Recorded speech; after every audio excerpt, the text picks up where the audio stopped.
Welcome to Kaizen Time, part of the Blood, Sweat, and Business podcast, where we provide constant improvement to businesses through timely, actionable financial solutions. Do you want answers to your financial questions? Email us at bsp@kaizencpas.com. I'm your host, Mark Valesky. Now let's get started.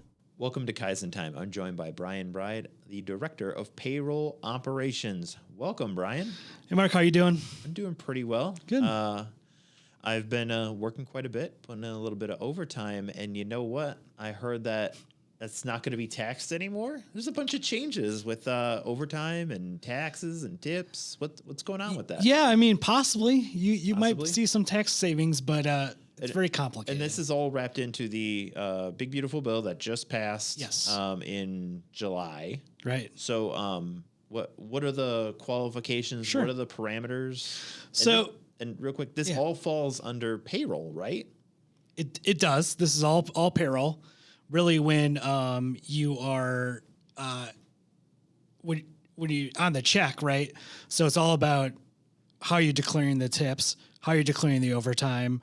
So there is some labor law stuff in there and some HR stuff. So you really have to, really pay attention, and you want to make sure it's right. So when your employees file their taxes, they can get the benefits they actually deserve. So it's wrapped up in all that stuff, payroll, taxes, everything. So what you're saying is this stuff requires, I don't want to say like being, any fancy booking or anything like that, but the employer has to be recording this stuff correctly, so the employee sees the benefits. 100%. You make sure that you're coding your overtime hours, you're coding your tips correctly, so that when you run W-2s at the end of the year, it can come out right and they can take their deduction. And that's what we're going to cover, right? That's what we're going to cover. All right, hit me. All right. So it's not really no tax. Social Security, Medicare, you're still paying your tax on that. You're 7.5% or 7.65%. State withholding, if you're in a state that has tax like Illinois, it's kind of high, you still pay your state withholding tax, so it's not that. It's federal tax relief. Now, you're not going to really see any of that on your checks this year.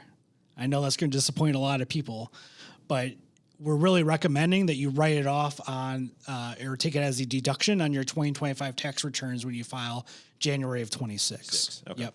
So this year is considered a transition year, so they kind of figure it out. These rules that we're going to talk about, or policies we're going to talk about, are what's in the bill, but they're not the rules by the IRS. So a real quick, remember there's a difference? There is a difference. So there's bills and then there's rules. So the Schoolhouse Rock where the bill walks up the stairs? Oh, yep. That's the way it used to be. And now they pass a bill with a bunch of, here's the rules, kind of, IRS, you figure it out. Okay, so basically they pass this bill, and then the IRS looks at this bill, and they probably do like this first off, or they're like, oh, how do I even, whatever. Right. And then they convert that into some rules that somehow apply. 100%. So that's how this is going to work. So we haven't had any guidance from the IRS. They haven't released anything yet. So all of this is, projection, but I'm pretty confident it's going to turn out this way. So we'll talk about it. So the couple things the IRS has to do first is to provide a list of occupations. So maybe you're a tipped employee, but you don't end up on the IRS list, you're not going to be able to deduct it. So I'm sure servers, bartenders, any kind of bellboys maybe will still be on that list. But if you're in some job that maybe you get a tip every once in a while, like maybe at a grocery store, that's not part of your compensation generally, you're not going to be able to write that part off. You're not going to be able to deduct that. So until the list actually comes out, we're recommending nobody changes any of their W-4 information, because what if you get tips sometimes and you want to write that off, but you can't because you're not part of you don't have an occupation on that list. Okay, so step one for 2025 with this no tax on tips thing, nothing's changing this year. Correct. Don't do anything. We're recommending that you don't do anything. Now, but come next year, we have to see what occupations are even going to be affected by this. Correct. And we also have to see what some of the tax tables will be. So another part of legislation is IRS and Treasury is supposed to make another set of tax tables to reflect this. So are they going to add a filing status that says, tax tips or something? Maybe. Are they going to add another exemption level that says, you have your children, right? Your dependents, you have your other salary from other jobs, you have other deductions you can take. Are they going to add another line like how much do I think I'm getting tips? That's a pretty big possibility. But you're always going to be able to write it off on your 1040. So with the amount, right, it's $25,000 for tips. A lot of people don't make that much. I'm just recommending that you just do it on your 1040 and go from there. Okay. The other part about it is really important is you have to have a social security number. So if you're in the population that might be working on the side or something, or you're working on an I-10 or some other, maybe INS said you can work, but you're very limited, you're not going to be able to take the deduction either. So that's one of the pieces of legislation that was pointed out there. So if you want to kind of talk about the law, so the taxes is $25,000, your first $25,000 of tipped revenue or tipped wages. So it's not like, if you work at a fancy steak stop, steak restaurant, steakhouse, right? Yep. Maybe you work in the city and a lot of those wait staff down there do very well. I've seen wait staff that make like $200,000 because they do large parties and things. $25,000 you'll be able to deduct from your taxes, nothing else. Okay. Not like the whole amount. Overtime, which is another part of the bill, is $12,500. But if you're filing joint, you can do $25,000. So now the overtime is only the premium too. So let's say you make $20 an hour, okay, and you work an hour of overtime. Your overtime rate for the hour is $30 an hour. You don't get to deduct $30 from your wages. You only get to deduct the $10. $10. Right. That is the overtime premium. Also, it's over 40 hours in a week. So we have some states like Alaska or California that you get overtime after 8 hours, or maybe you work for a union and when you work, on a Saturday, you get double time. That is not able to write off. Okay, so it's the federal consideration of overtime, which is 40 hours in a week. Right. So, maybe you have a union contract, which can be very complicated.